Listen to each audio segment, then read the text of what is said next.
vaxtınız xeyirli olsun. Marketing Talks'un daha bir buraxılışı ilə yenidən qarşınızdayıq. Ən sevdiyim cümlədir, çünki bu o deməkdir ki, artıq biz sizinlə yenidən birlikdəyik. Və bu əlbəttə ki, kimin sayəsindədir? Oba Marketlər şəbəkəsinin, çünki onların dəstəyi ilə və sponsorluğu ilə biz daha bir buraxılışımızı çəkə bilirik. Mən bunu əbəs yerə demirəm, çünki bizim sponsorların olmağı bizim verilişi də uzun müddətli, daha çox buraxılışlı olması deməkdir. Və bugün də artıq elə bir buraxılışdır. Səhv etməmsə 89-cu buraxılış olacaq. Ola bilər, yanlış ola bilərəm. Hər bir halda aşağıda qeyd olunacaq. Ya 88, ya 89-cu buraxılışdır ki, hətta 89-dur, bəli, səhv etməmsə. Deyilsə də bunu 89-cu buraxılışa saxlayacağam. Amma ki 89-cu buraxılış olmalıdır. Çünki mən 90-cı buraxılışımıza hazırlaşıram. Burada canlı görüşmək istəyirik insanlarla, bizi izləyənlərlə, Marketing Talks'un həvəskarları ilə, tələbələrimizlə, bizi sevənlərlə, bizə dəstək olanlarla və marketing camiası ilə. Əlbəttə ki, dəvət edəcək. Necə deyirlər, bir dəvətə icabət etmək də sizlik olacaq. Fərqli bir buraxılış eləyəcəyik, qonaqla eləyəcəyik. Düşünürəm, maraqlı bir mövzu və maraqlı bir müzakirə bizi gözləyəcək. Amma bugünkü mövzumuz da heç də geri qalmır. Bizim bugünkü mövzumuz biraz tam olaraq adı yoxdur. Hələ ad fikirləşməmişəm, amma konseptini sizə deyim. Konseptini sizə deyim. Maraqlı bir mövzulardan daha biridir. Necə? Marketinqin işi bir şirkətdə hardan başlayır? Məhsulun alınmasından mı, bazarın araşdırmasından mı, məhsulun şirkətə daxil olmasından mı, yoxsa məhsulun tanıtımından mı? Bugün daha çox məhsul üzərindən gedəcəm. Xidmət marketinqinə hələ ki qoyuram. Düzdür, toxuna bilərik o mövzuya da. Amma çox maraqlıdır ki, bax bu marketinqin işi bir şirkətdə hardan başlayır? Buna da əbəs yerə demirəm. Çünki baxdığımız zaman bir çox vaxt marketinqin işi yenə də SMM-lə qarışdırıla biləcəklər var. Kommunikasiya tərəfində ancaq. Hə, SMM deməyim, ən doğrusunu siz dediniz, kommunikasiya tərəfi ağırlıqlı daha çox düşünülür. Düşünülür ki, məhsul gəldi, artıq sahibkar gəlir ki, al bu məhsulu aldım, başla reklamına. Ki bunu sat getsin. Amma maraqlıdır ki, marketing məhz bu mərhələdəmi ortaya girir, yoxsa necə? Amma bu mövzunun adı yoxdur. Amma məncə maraqlı bir mövzudur. Buraxılışı sonra bitirəndən sonra adını düşünərsiniz. Sizə bir sirr açım. Şəbnəm niyə birbaşa giriş elədi mövzuya? Çünki salamlaşmadı. Salamlaşdım da niyə salamlaşdığım buraxılışımızın adı nədir? Sizlə salamlaşmadım. Ona görə ki, bundan öncə o bir buraxılış çəkdi, yeni bitirdi.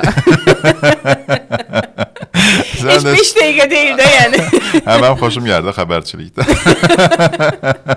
Bəli, siz bir həftə sonra izləyirsiniz bu verilişi, amma biz 5 dəqiqə sonra çəkmişdik. Biz 5 dəqiqə sonra çəkmişdik. Olsun, eyb yox, nə olar, heç nə olmaz mənim. Mən öyrəşmişəm artıq sizin mən belə demək. Mən çayımı süzmüşəm. Aləmşah çayımı necə deyirlər? Siz çay içirsiniz yoxsa yox? Yox. Bilirəm ki, siz çay çox sevmirsiniz ona görə. Mən çayımı qəşəng isti-isti süzmüşəm. Söhbətimizin də necə deyirlər, isti-isti etmək istəyirəm. Sponsorumuza da təşəkkür etmişəm. Daha neyiniyəm? Mövzumdan da bəhs etmişəm də məni. Yaxşı. Birinci dediyiniz məqamla bağlı yenə də yaxşı, maraqlı bir mövzu seçmişsiniz həmişəki kimi. Bizdə məsələn tez-tez bilənlər bilir ki, təlimdə biz mütəxəssislərlə daha tez-tez üzə gəlirik. Çox vaxt bu suallar açıq suallardır və təcrübədən bəzi insanların, hətta çox əksəriyyətin kommunikasiya tərəfdə daha çox, bu iki cür cavab verirlər də, buna daha çox qalırıq və ya daha çox bizi kommunikasiya tərəfdə tuturlar, saxlayırlar. Yəni, həm mütəxəssislər deyir ki, görüşdüyümüz mütəxəssislər deyir ki, bizi kommunikasiya tərəfdə saxlayırlar, tuturlar. Yəni, biznes. Yəni, bizi orada görür. Və bizi iş alanda da daha çox bəzək-düzək işinə biz əməliyyatlarla məşğuluq. Hazırlayaq, yaradaq, nəticəni anons eləyək, kampaniyalar keçirək, kommunikasiyanı idarə eləyək, komandanı koordinasiya eləyək, kommunikasiyanı hansı ölçülə bilirsə, onun ən azından ölçülmələrini həyata keçirək. Yəni, daha çox meydan bizə bu verilir mesajı deyil, ortaya çıxır. Mən mütəxəssislərlə yenə də şəxsi təcrübəmə dayanıram. çox vaxt razılaşmıram bu mövzuda. Bir balaca biznes tərəfini tuturam. Aha. Niyə? Çünki bu həyatın hər iki üzünü yaşamışam. Bəhanələr sevən vaxtım da olub. Sonra məsələyə daha ciddi real baxmağa başladığım vaxtda ortaya çıxdı. Bəhanələri sevən vaxtı mən mütəxəssislər kimi eyni fikirlə oturub dururdum. Deyirdim ki, misal üçün biznesməni götürüb işə alıb, desəm nə olacaq, deməsəm nə olacaq və yaxud da ki, ümumiyyətlə bilirdimmi belə olmalıdır ki, deyim. Nə varsa, elə adım marketinq mütəxəssisidir, ya nə bilim, şöbə müdürüdür, hər nə etsə, biznesin onsuz da bundan alüdə deyil və yaxud mən alüdə deyiləm, biznesi xəbər vermirəm, amma ortaya çıxan işlərim nədirsə, bunlarla məşğul olum, təhvil verim, maaşımı alım, gedim işimlə məşğul olum. Və sonra ikinci həyat yaşamağa başladım. Gördüm ki, bugün inkişafda problem yaşayan mütəxəssislər var. Bunlar komfort zonda qalan adamlardır əksəriyyət. Yəni, söhbət nədən gedir? Mühiti dəyişməkdən, biz mühiti dəyişmə deyəndə daha çox işdən çıxmanı insanlar anlayır. Amma əslində mühiti dəyişmək üçün işdən çıxmağa həmişə ehtiyac yoxdur. Aha. Bu çox pis tendensiya var indi. Mütəxəssislər bir balaca nəsə işdən çıxır. Bir nəsə bir şey olan kimi, yəni olan kimi də deyil. Özüm çıxmamış kimi. Aha. Yox, olan kimi də deməyim. Yəni belə deyim də, biraz özünə əziyyətə salmır. Aha. Yəni biraz özünə əziyyətə salmır, daha çox biliklənim, güclənim və çalışdığım şirkət daxilində əlavə təşəbbüslər hesabına mühiti dəyişim. Amma işimdə qalıram. Fikrimi çatdıra bildim. Məsələn, təcrübəmdə belə hallarım olub. Deyə bilmərəm ki, Azərbaycanda bütün şirkətlər mütəxəssisə o təşəbbüs göstərmə qapısını bağlayırlar. Elə deyil. Məsələn, elə şirkətlər olub təcrübəmdə ki, xoş mənada təəccübləniblər. Misal üçün, mən şirkətin stoku ilə bağlı hansısa bir təhlil hesabatı hazırlamışam. Yəni, təşəbbüs gəlir. Tamam, çox hələ dərinə getməyək, çünki indi başlamışıq. Mən istəyirəm bir balaca aydınlaşdıraq ki, sonra o stok məsələsinə, məhsulun harada daxil olmasında marketinqin rolundan danışaq. Amma birinci sualım bu olacaq. Marketinq ümumiyyətlə bir şirkətdə hansı prosesdən başlamalıdır? Hardan başlamalıdır? Marketinq bir şirkətdə hardan başlamalıdır? O, bilirsiniz, biznesdə insan orqanizminə bənzəyir. Aha. Yəni, beyin oyanmasa, insanın fiziki vücudu səhər oyanmır. Beynin oyanmasını biznesdə biz nəyə şamil etməliyik? Yəni, beynin oyanması marketinqlə baş verir. Yəni, bazarın tələbi, bazarın insightları biznesin beynin oyadır. Biraz belə obrazlı şəkildə desəm. Mərhələli getsək, birinci mərhələdə hələ bazarın dərk etmək, araşdırmaq, heç bu mərhələdə bu paralel gedən prosesdir. Paralel gedən prosesdir. Yəni, bu bilirsiniz nədir? Elə bilin ki, o beyində olan neyronlar var, necə ki dayanmır, hərəsinin özünün funksiyası, beynin özünün paylarının hərəsinin özünün funksiyası var. Burada da yəni marketinq əgər beyin olaraq qəbul eləsək, marketinqdə bu neyronların yaratdığı bir məhsuldarlıq paralel baş verdiyi kimi marketinqdə həm bazarın insightları ilə işləməlidir, araşdırma və ya nə bilim hansısa bir formada məlumatların əldə edilməsi ilə, onların ölçümlənməsi ilə, inkişaf prioritetlərinin müəyyən edilməsi ilə, eyni zamanda, yəni bu məhsulla da bağlıdır, bu marketinqin digər piyləri ilə də bağlıdır. Yəni bu belə deyil, məsələn, bugün burada biraz bundan məşğul olum, bunu qoyum kənara, sonra biraz bundan məşğul olaram, sonra bundan, yəni ardıcıl yox, bu paralel gedən bir şeydir. Yəni hər şeyi balanslı şəkildə, çünki hansındasa bir balaca səngimə baş verdisə, tarazlıq pozulacaq.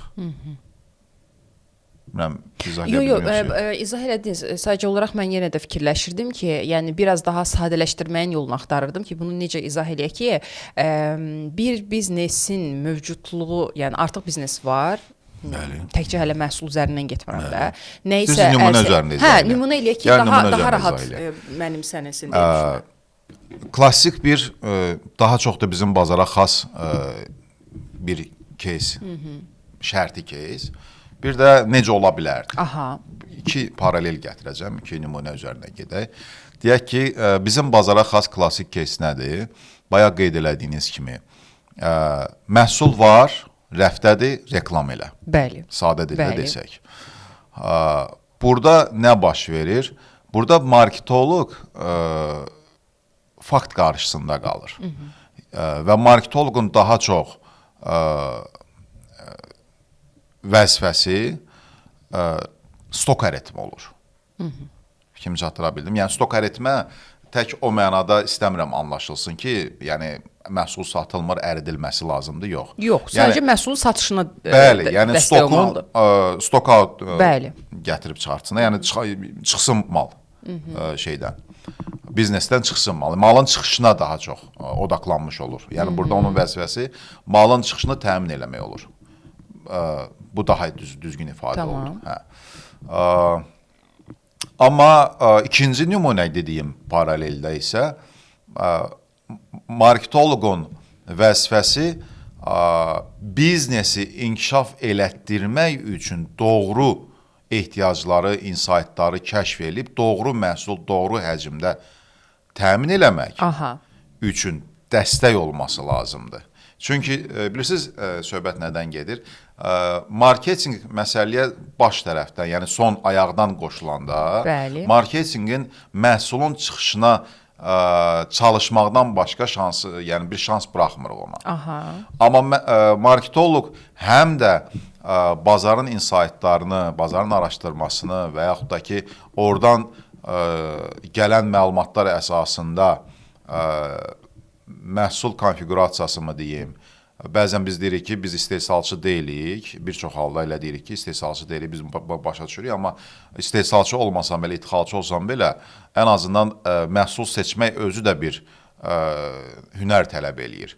Yəni, doğru konfigurasiya ilə gətirmək, tələblə, belə deyək də, miksləmək, yəni təklif və tələbi miksləmək, bu özü də bir hünər tələb eləyir. Bu elə deyil ki, məsələn, xaricdən elə ithal eləyəcəyim və yaxud da hansısa bir ölkədən, bilmirəm, götürdüm, açdım saytını, yığdım malları bir səbətə və yaxud da ki, keçmiş təcrübəyə həmişə də dayanıb eyni malları, eyni rəngdə də sifariş eləmək. Çünki sən burada trendi izləmirsən, tendensiyanı izləmirsən, dəbi izləmirsən, nə bilim, falan izləmirsən və bu standart bir robot bir fəaliyyət olur. Yəni, hə, bu eyni şey yox. Ona görə də burada məsələ o iki model arasındakı əsas fərq bundan ibarətdir ki, birinci nümunədə əgər marketoloq ya özü səbəbindən və ya biznes səbəbindən fakt qarşısında qalır və bunun rolu əsas malın çıxışına xidmət etmək olursa, onu da bacarsa təbii ki, ikinci modeldə isə deməli, fikrimi çalışıram düz ifadə edeyim, bütün bu qazanın içində bizneslə birlikdə qaynayaraq biznesin inkişafı ilə bağlı vəzifələrini daha kontrollu, daha səhmanlı həyata keçirə bilir. Kimi çatdıra bildim? Bəli, bəli. Əslində suallarımdan biri də o yöndə idi ki, məhsul seçiminə marketinq qarışmalıdırmı? Qarışmalıdırsa hansı mərhələdə, daha doğrusu hansı səviyyədə qarışmalı? Yəni seçimini necə etməlidir? Hansı kriteriyalar əsasən etməlidir? Sualım o idi. Bir növ cavablandırdınız onun içərisində ətraflı şəkildə ki, trendləri izləməlidir, satışına baxmalıdır, hər şeylə də, yəni rəng olsun, öz müştərisinin nə istədiyi olsun, hər bir şey. Yəni, gəlin mən sizə bir dənə maraqlı bir nümunə danışım.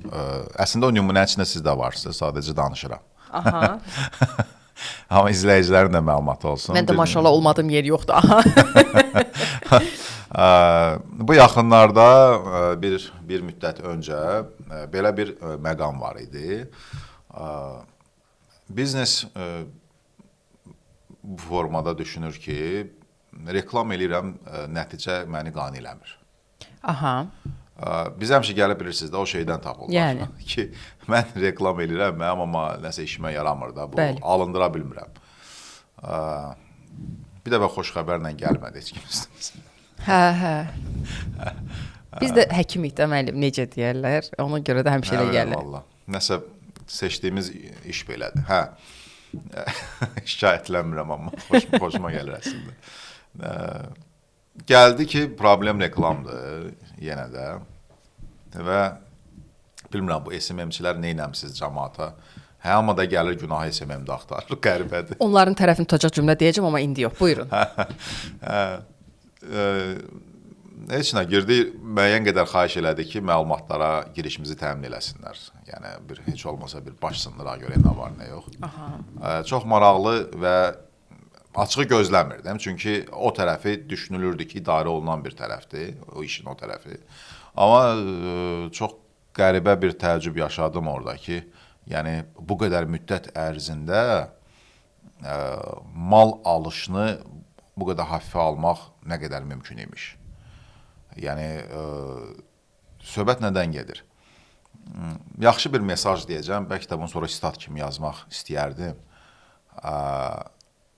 Uğurunuzun hekayəsi alışdan başlayır əslində də, yox. Yəni,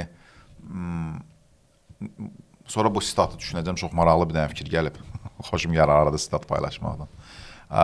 Yəni, biznesin uğur hekayəsi artıq o mal alışından başlayır. Yəni, sən nə qədər mal alışını sağlam düşünülmüş, çıxışına qədər düşünülmüş edəcəksənsə, o qədər mərhələdə olan iştirakçıların əlini gücləndirəcəksən. Bu bilirsiniz nə deməkdir?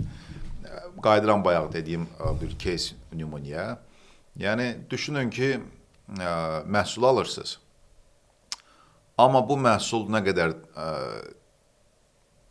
trendə uyğundur, dəbə uyğundur. Yəni, bizim case'imiz sadəcə dəb təsiri var idi. Ona görə məcburəm artıq bu ifadəni işlətməliyəm. Nə qədər ən azından rəng dəbləri, rəng trendləri nədir bu il? Bunlarla bağlı məlumatlısan. Sonra cins bölgüsü, alışda cins bölgüsü, bunu necə nəzər alacaqsan, hansından az, hansından çox alacaq, hardan gəlirsən bu qənaət ki, ondan azı bundan çox almalıyam. Sonra, ondan sonra bu məhsulu texniki olaraq təhvil kimi yanaşıram bu məhsula çıxışda, yoxsa bu məhsulu müştəriyə həll kimi təqdim eləyəcəm. Bunu başlamsın fikirləşməlisiniz.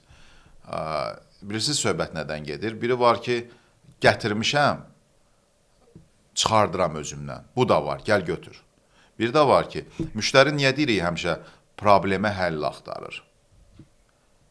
Sən nə qədər ki, mala sadəcə bir əşya kimi baxacaqsan, müştərinin problemini bəlkə də çözür o, amma onu çözümünü izah edə bilməyəcəksən müştəriyə.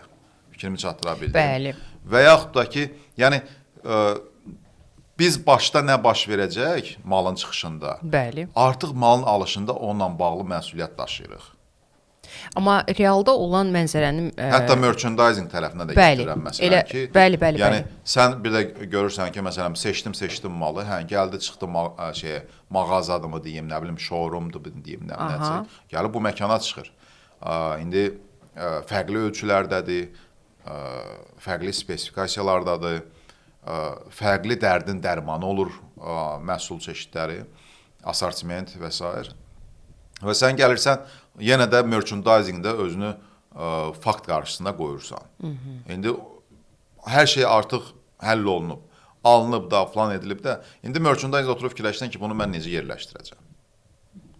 Və yaxud da ki, bunu necə yerləşdirməliyəm ki, müştəri problemi həll etməkdə ona dəstək olsun.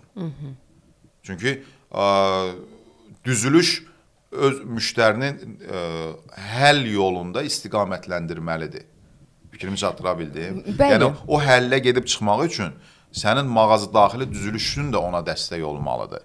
Yəni uyğun məhsulu tapsın, uyğun yerdə tapa bilsin, onun diqqətini uyğun yerdə çəkə bilək. Amma biz nə edirik? Biz marketinq, məsələn, söhbət elədiyi mütəxəssislər yaxasını kənara çəkəndə ki, əşi yox, biz neçə yerə çatdıraq özümüzü. Deyir, xırmanda deyir, nə tər idi o misal? Heç bir bilgim yoxdur. Şumda Şərti şumda kəsək, xırmanda yabalaşmır. Hə, şərti şumda kəsək, xırmanda yabalaşmayaq. Özünüz zəhmət bura əlavə eləyərsiniz. Hə, həmin o şum malın alışından başlayır. Bildiniz nə demək istəyirəm hər halda. Xırmanı isə axır çıxışdır. Yəni orada şahid etməklə deyil də, biz özümüzü fakt qarşısında qoyuruq mütəxəssis olaraq. Razılaşırıq, həmin o meydanı güzəştə gedirik. Sonra da gəlirik xırmanda başlayırıq yabalaşmağa ki, əşi bu mal satılan mal deyil. Avalam, sənə kimlidir ki, bu malın alışında iştirak eləmə? Heç olmasa bir təşəbbüs göstərərdin. Şərt deyil ki, elə... İndi burada təkcə marketinq mütəxəssislərinin üstünə düşmək də lazım deyil, təşəbbüs göstər. Bəlkə adam heç xəbər yoxdur. Baxıb ki, təchizat artıq alıb, tapşırıq verib, təchizat da alıb, yığıb və artıq məhsulu gəlir ambara. Ki, növbəti, söz yox. Növbəti partiyada olsun. Söz yox, ümumi olaraq deyirəm ki, yəni burada elə əslində bir sualım da olacaqdı ki, yəni hal-hazırda realdakı bazar nümunələrinə baxdığımız zaman mən təchizatla marketinqin birgə işlədiyi çox nadir yerlər, satın alma deyək, yaxşı. Satın alma ilə marketinqin işlədiyi, birgə işlədiyi çox az bir təcrübələr görmüşəm ki, hansısa şirkətdəki ikisi bir yerdə otururlar, qərar verirlər ki, bir məhsul, hansı məhsul alınacaq və o məhsuldan nə qədər alınacaqdır. İndi bu say məsələsinə də marketinq müdaxilə edə bilər. Burada gəlin belə deyək də, hərənin öz işi var. Biz malı mala qatmamağa çalışmalıyıq. Niyə? Bəs hansı mərhələdə daxil olmalıdır deməlidir öz fikrini? Tələsməyin, indi fikrimi izah eləyəcəm. Biri var ki, yenə biznesin çapından çox şey asılıdır. Elə biznes var ki, bu kiçik biznesdir, mikro biznesdir, ya kiçik biznesdir, ya mikro yox, kiçik biznes daha çox. Bu şeylərlə daha çox orada rastlaşırıq biz ki, ən azından kiçik biznes marketinq işə götürə bilir. Yəni, ən azı bir nəfərdən başlaya bilir, belə deyək də. Və daha çox rast gəldiyimiz və ya orta biznesdədir. İndiki paraleli gətirəcəm. Görəv məsələsi ki var, kim sayılmalıdır, kim almalıdır, kim harada olmalıdır. Burada malı məli əslində olmur. Hər bir funksiyanın özünün vəzifələri var. Məsələn, satın almanın vəzifələri var, düzdürmü? Bəli. İndi şirkətin siyasətindən asılı olaraq o vəzifələri necə yaradır və yaxud da bu vəzifələrin icrası necə yoxdur, o şirkətin öz siyasətinə bağlı məsələdir. Burada bir orqanizm kimi çalışmalıdırlar. Bu kiminsə işinə müdaxilə demək deyil. Bu kiminsə rolunu əlindən almaq deyil, xeyr. Məsələn, misal gətirim, tutaq ki, hardasa 1-2 il bundan qabaq bir elektronika şirkətində çalışdım. Orada biz kommersiya departamenti alışı həyata keçirən departamentidir. Çox maraqlı bir birlikdə əl-ələ verib təcrübə qurmağı bacardıq. Söhbət nədən gedir? Təşəbbüs əsasında mən, indi dinləyirlərsə bəlkə də oradan yoldaşlar, salam deyirəm buradan. Təşəbbüs əsasında mən kommersiyanın rəhbəri ilə işbirliyi qura bildim. Təşəbbüs əsasında kateqoriya menecerlərindən iş qura bildim.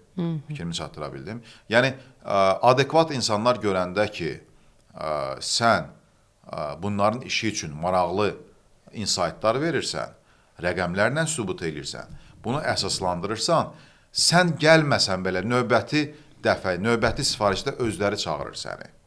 Fikrimi çatdıra bildim. Yəni, özləri xahiş edir ki, gəl bir yerdə. Çünki keçən dəfə bu etdiyimiz iş nəticəsi uğurlu oldu. Gəlin növbəti partiyada bir yerdə bunu bir çözək.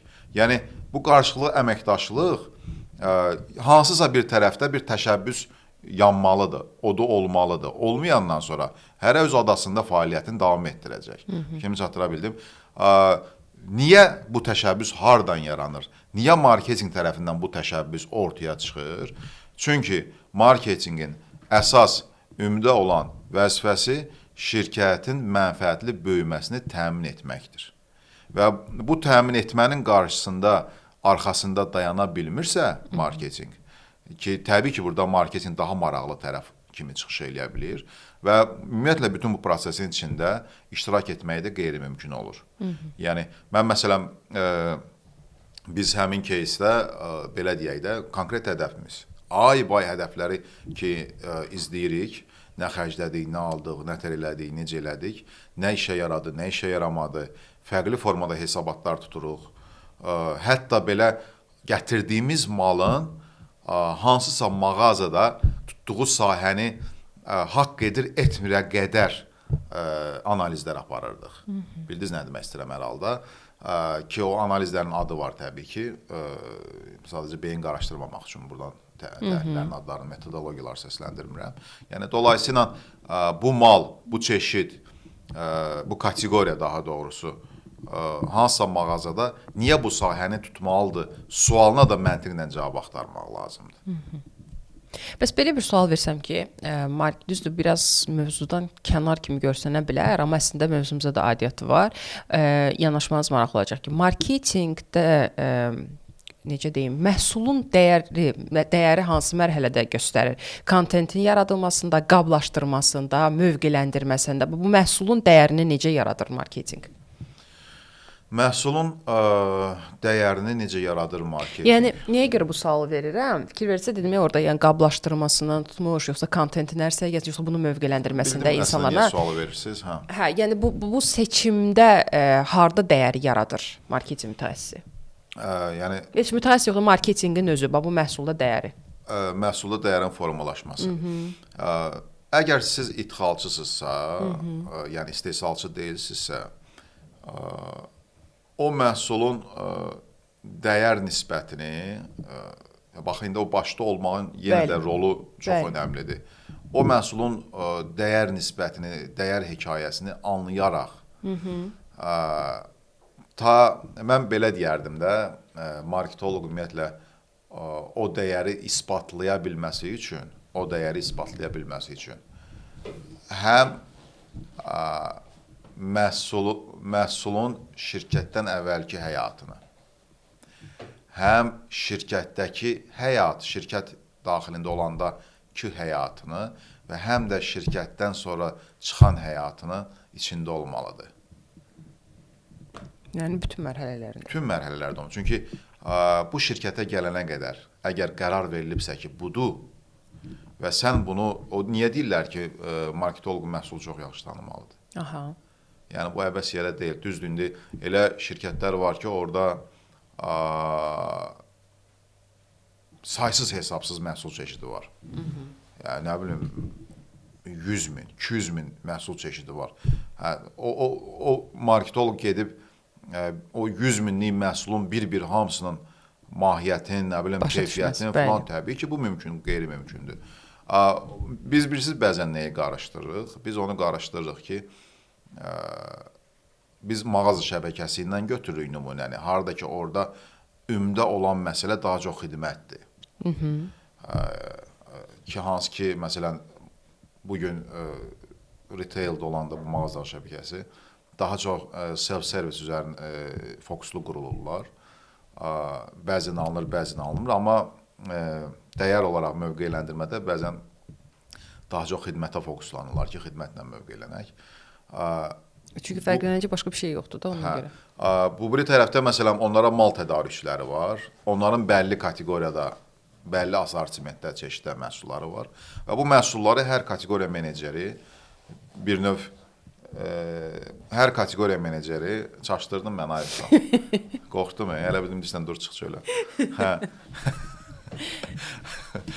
Bir növ özləri də bu marketinq adamlarıdır, yəni bu məhsulu hər kateqoriya meneceri görürsünüz titiz incəliyir. Niyə bunu almalıyam, nətər eləməliyəm və s. Yəni ya bu qopuqsuzsa bu prosesdən ünsiyyət, kommunikasiya aranızda çox güclü olmalıdır. Məsələn, böyük şirkətlərdə, tanınmış şirkətlərdə və daha çox xarici markalarının yerli nümayəndəliklərində hər bir yeni məhsul, hər bir yeni kateqoriya yarananda çox yüksək səviyyədə peşəkar təqdimatlar həyata keçirirlər şirkət daxili. Bəli. Və aparıcı funksiyaların headlərin və yaxud da əməkdaşları dəvət edirlər o təqdimatlara ki, bax, yeni məhsul gəlir, baxın, bu nə deməkdir? Mənim yadıma gəlir, lap elə retailda ilk təcrübəmdə hər həftə bu təlimlər bütün əməkdaşlar üçün keçirilirdi. Məhsulu öyrədirdilər dayanmadan. Bunun içində hətta bəzən HR-lar da görmək olurdu, yəni əməkdaşların içində. Marketoloqlar həmişə olurdu, satış komandası. Bizdə məsələn, o vaxt ki, nə vaxt ki daha doğrusu marketoloq prosesdən kənarda qalır, o məhsulla bağlı ümumiyyətlə məlumatlı olmur. Yəni bu inkişaf öyrənmə məsələsində. Dolayısıyla elə etməzdilər də bunu, bu təlimləri keçirməzdilər. Demək, bir hikmət var ki, bu təlimin içində marketoloq da olması lazımdır ki, sən bəli istehsalçı deyirsən, intixalçısan, amma ən azından hekayəsin, xüsusiyyətlərin, özəlliyin, bayaq dediyiniz, ötürülən bizə digər bazardan izah edilən dəyəri anladım sənə ki, öz bazarında sən bu məhsulu rəqabət qabiliyyətli eləyə biləsən.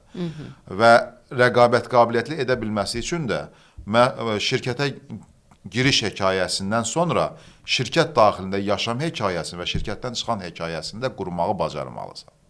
Belə bir sual versəm ki, məhsul gəlib, elə bir ki, bir faktiv bir təcrübə kimi deyim də, məhsul gəlib, uyğun deyil, amma çox güclü bir marketinq var. Sizcə satmaq mümkündürmü yenə də? Burada mənim Porter'ın bir nəzəriyyəsi yadıma düşür və həmişə də o Pareto prinsipi kimi işlək bir nəzəriyyədir. Uğursuz şeyi nə qədər çox marketinq edərsinizsə, o qədər uğursuzluq nöqtəsinə sürətlə çatarsınız. Gözlədiyim cavab idi bu. Onun ən yaxşı cavabı budur. Bir də stokda qalınan məhsulla bağlı danışmaq istəyirəm, hansı ki, o ambarda saxlanılan məhsulla bağlı. Əslində mən açığını deyim ki, öz təcrübəmdə bununla bağlı hansısa bir təcrübə yaşamamışdım deyə bu mənim üçün qabardılacaq bir mövzu deyildi və sonra bizə gələn təcrübələrdən, işlənmədən baxdım ki, yox, əslində bu çox önəmli bir məsələdir. Yenə də qayıdıram bu söhbətimizdən və hansı ki, mən sizi dayandırmışdım ki, tələsməyin, gəlib bu yerinə də çatarıq o məhsulun ambarda qalma müddətindən. Yəni istifadə müddəti olmayandan sonra bir insan üçün deyir ki, istifadə müddəti yoxdur da, mən məhsuluma qalıb, yəni problem yoxdur. Amma məlum olur ki, əslində elə deyil. Hər bir məhsulun ambarda dönmə dövrü var. Məsələn, bu biraz da bundan bəhs etmək istəyərdim ki, bəhs edəsiniz ki, bizi izləyənlərdən biraz da onlardan da faydalansınlar. Bunun detallarını danışa bilməyəcəm. Yığcam bir məlumat kimi desək, demirəm indi təbii ki, hər məhsula görə fərqli bir yanaşmadır. Mən detallardan danışsam, sonra bizim təlimlərə gələn olmayacaq. Detallardan istəmirəm. Ümumi istəyirəm ki, yəni buna niyə diqqət etməliyik? Gəlin onda belə deyək də, buna niyə diqqət etməliyik? Okay. Bu suala cavab verməmişdən qabaq gözləyirdim ki, o sualı verəcəksiniz ki, yaxşı, məhsul uğurludirsə, marketinq uğurlu deyilsə. Onda ona heç demədim də, da müəllim. Orada çünki məhsul uğurlu seçilibsə, marketinq zəifdirsə. Ona ən axırda belə bir qəşəng sualım var. Ora saxlamışam deyim sizə. Biraz beyin yandıran sual. Yox, indi hələ ki cavab verin. Yaxşı, cavab verin. Ya da istəyirsiniz bu sualımı verim, daha sonra digərini cavablandırmış olaraq. Elə sizin suala yaxın. Belə bir şey yazmışdım, özümə də maraqlı idi. Doğru məhsul, yanlış marketinq. Bir belə bir variant var qarşınızda. Digəri isə yanlış məhsul, yaxşı marketinq var. Hansı daha təhlükəlidir? İkinci daha təhlükəlidir. Çünki uğursuzluğa, yəni uçuruma tez çatdıracaq bizi. Yanlış məhsul. Zaten bunu cavablamış oldunuz. Onda digər doğru məhsul. Digər isə məhsulun hesabına, amma uzun müddətə yavaş bir gedişat olacaq. Məhsulun hesabına. Məhsul yaxşı olduğuna görə uzun müddət bazarda qala biləcək, amma bu çox yavaş və gec baş verir. Böyüməsi çətin olan bir şeydir. Məncə hətta o yavaş böyüməsi çətin ki, məncə bir müddət sonra o dayanacaqdır. Çünki istərsiniz istənilən məhsul yaxşı marketinq. Amma ən azından birinci ssenaridə ümid var da marketinq düzələcək. Əlbəttə. Bu birində yox. İndi danışsaq məhsulun ambardakı qalma müddətinə diqqət etmədən. Qalma müddətinə, tək burada qalma müddəti məsələsi təbii ki deyil, fərqli KPI-ları var. İndi bu məhsul idarə etməsi ilə məşğul olan bizim mütəxəssislər bunu yaxşı bilir. Bu tək anbarla bağlı, öz anbarımla bağlı da deyil. Yəni ümumiyyətlə məhsulun ambara gəlişi, ambarda dönüşü, ondan sonra yolda olması, satış kanallarına, yəni çatdırılması, satış kanallarına doğru həcmdə bölüşdürülməsi. Məsələn, çox maraqlı sualdır ki, misal deyim, tutaq ki, ambarımızda 10 məhsul var. Birinci sual budur ki, bu 10 məhsul bizim ambarda niyə yer tutur? Aha. Niyə bu yeri biz illaki bu məhsullara vermişik? Başqa məhsula niyə verməmişik? Hələ məntiq oradan da başlayır. Ondan sonra, yaxşı, bu mənim ambarımda bu qədər yer tutur. Nə qədər optimal olaraq, nə qədər vaxtdan bir bu çıxmalıdır? Yox. Ondan sonra misal gətirim sizə satış kanallarına bölgü məsələsi. Hansı məntiqi arxasında dayanır ki, bu qaydada filan satış kanalına bu həcmdə getməlidir? Bu da başqa bir sualdır, Şəbnəm. Ondan sonra düşünülməsi. Bəli, satış nöqtələrində niyə bu qədər müddət saxlanılmalıdır? Aha. Hansı hissəsi rəflənməlidir, hansı hissəsi rəflənməməlidir? Və yaxud da ki, hansı kateqoriya, hansı tip məhsuldan rəfə azmı çıxartmalıyıq, çoxmu çıxartmalıyıq? Yaxşı, satış, rəf payı. Satış sahəsində niyə bu asortiment, niyə bu kateqoriya konkret bu paya malik olmalıdır? Bunların arxasında o qədər sual var, Şəbnəm. Bunları danış bitməz.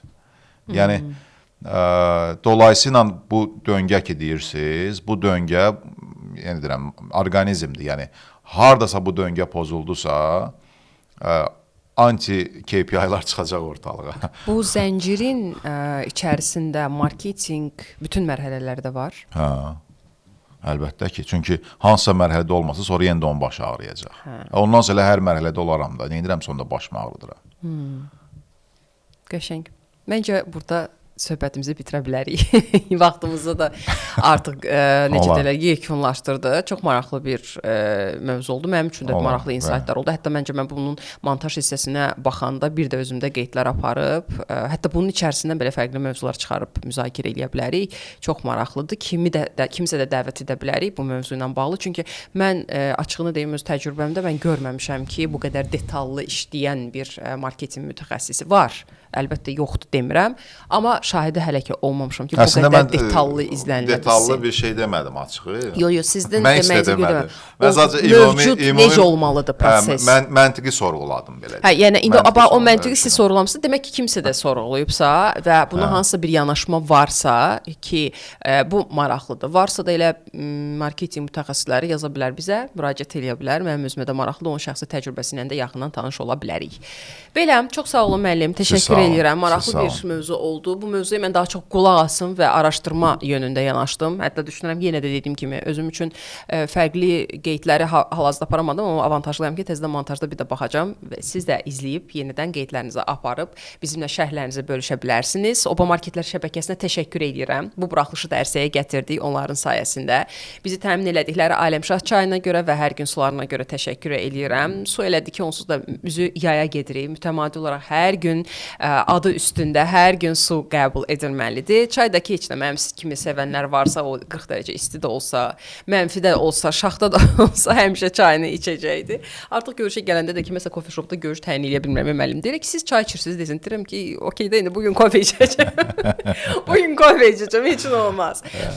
Ona görə təşəkkür edirəm Oba Marketlər şəbəkəsinə. Mobil appini yükləyə bilərsiniz. Mütəmadi yeniliklərdən xəbərdar ola bilərsiniz. Kampaniyalardan, endirimlərdən fərqi yoxdur. Onlarda fərqli məhsullara endirimlər olur fərqli günlərdə. Ona görə də hər birindən faydalana bilərsiniz. Qarmediaya təşəkkür edirəm bizim çəkilişi təmin elədiklərinə görə. Əgər sizin də podkast ideyanız varsa, fikirlərinizi paylaşmaq istəyirsinizsə, amma harda necə başlayacağınızı bilmirsinizsə, biraz çətinlik çəkirsinizsə, narahat olmayın, gəlin Qarmediaya, zəng də edə bilərsiniz, onların nömrələrini də qeyd edirəm bu postun altında, videomuzun altında. Ona görə də ora müraciət edə bilərsiniz. Arif bəy və komandası sizə dəstək olacaqlar. Kameradır, operatordur, çəkilişdir, montajdır, studiyada hətta sizə necə belə rahat ola bilərsiniz, onu da göstərirlər. Ümumiyyətlə studiyanın özü çox rahatdır, özünüzü evdəki kimi hiss edəcəksiniz. Yəni Vüsal da kar istəyirsiniz çağıran. Yox, Vüsal çağırmır. Vüsal yox. 3-4 nəfər komandası da var. Yox, həqiqətən də Vüsal elə adı qalır Kita Media, düzdür? Kita Mediaya müraciət edə bilərsiniz. Tədbirləriniz, eventləriniz varsa. Mən bunu niyə eləməmişəm indiyənə qədər? Məni gözləyirdim. Çünki istəmirdim. Yox, istəmirəm Vüsal çox populyarlaşsın.